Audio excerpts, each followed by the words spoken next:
திருவண்ணாமலை நாடாளுமன்ற பொதுமக்கள் அனைவருக்கும் என்னுடைய மாலை வணக்கத்தை தெரிவித்துக் கொள்கிறேன். வரும் 19/4/2024 அன்று நடைபெற இருக்கும் நாடாளுமன்ற தேர்தலில் திருவண்ணாமலை நாடாளுமன்ற தொகுதியின் சார்பாக சுயேட்சையாக எஸ். விஜயகுமார் ஆகிய நான் தொலைபேசி சின்னத்தில் போட்டியிடுகின்றேன்.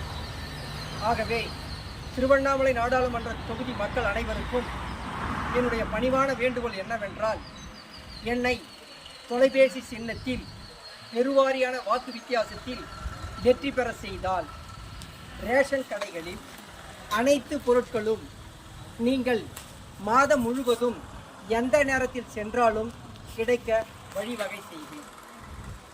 அது மட்டும் இல்லாமல் ஜமுனாமத்தூரில் வசிக்கும் மலைவாழ் மக்கள், பழங்குடியின மக்கள் எளிதில் சென்று வருவதற்கு வசதியாக வீரலூர் மற்றும் வேல்சோழங்குப்பத்தின் கிராமத்தின் வழியாக வனம் எதுவரை முடிகிறதோ அதுவரைக்கும் தார் சாலையை ஏற்படுத்தி மக்கள் சிரமமின்றி எளிதில் சென்று வர வழிவகை செய்வேன்.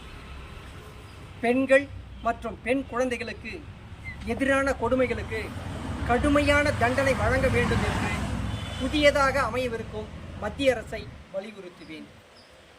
வேலையில்லா திண்டாட்டத்தை ஒழிக்க வேண்டும் என்பதையும் விலைவாசி உயர்வை கட்டுப்படுத்த வேண்டும் என்பதையும் தொடர்ந்து வலியுறுத்தி கொண்டே இருப்பேன். எப்பொழுது இந்த குறைகளுக்கெல்லாம் புதியதாக அமையவிருக்கும் மத்திய அரசு செவி சாய்க்கிறதோ அதுவரைக்கும் என்னுடைய உழைப்பு இருந்து கொண்டே இருக்கும். அயராமல் உழைப்பேன் என்று கூறி என்னுடைய உரையை முடித்துக் கொள்கிறேன். நன்றி, வணக்கம்.